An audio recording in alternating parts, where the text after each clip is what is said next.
ప్రతి స్థలంకి కూడా విశిష్టత ఉంటుంది కదా, అలా ఈ స్థలానికి కూడా ఉంది. ఏంటి అంటే ఇక్కడ మీరు చూస్తున్న ఆ 3 శిలలు బలరామ సుభద్ర జగన్నాథ స్వామి, అక్కడ ఆ శక్తులు, అక్కడ శివరాత్రి సమయంలో ఒక దివ్య కాంతి వచ్చేది. శివరాత్రి ఇక్కడ దేశముఖి, పిగ్లిపూర్ వీళ్ళంతా కూడా ఆ జ్యోతిని దర్శించుకునేవారు. కానీ 1988 వరకే వచ్చింది. 1988లో మళ్ళీ ఒక దివ్య ఘటన జరిగింది సంఘటన. ఏంటి అంటే మళ్ళీ శివరాత్రి సమయంలోనే ఇక్కడ వీరభద్ర జాతర జరుగుతుందంట దేశముఖి విలేజ్. ఇలా సాయంత్రం సంధ్యా సమయంలోనే ఒక పెలమంటూ ఒక పెద్ద ఐసు వర్షం కూర్చింది.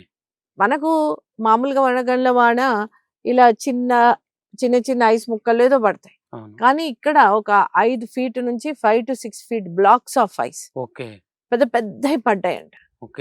ఇక్కడ మొత్తం ఈ 2 to 3 కిలోమీటర్స్ రేడియస్ లో మొత్తం ఇదంతా కూడా ఒక ఐసు తోటి కప్పబడి మొత్తము హిమాలయాస్ తలపించేట్టు.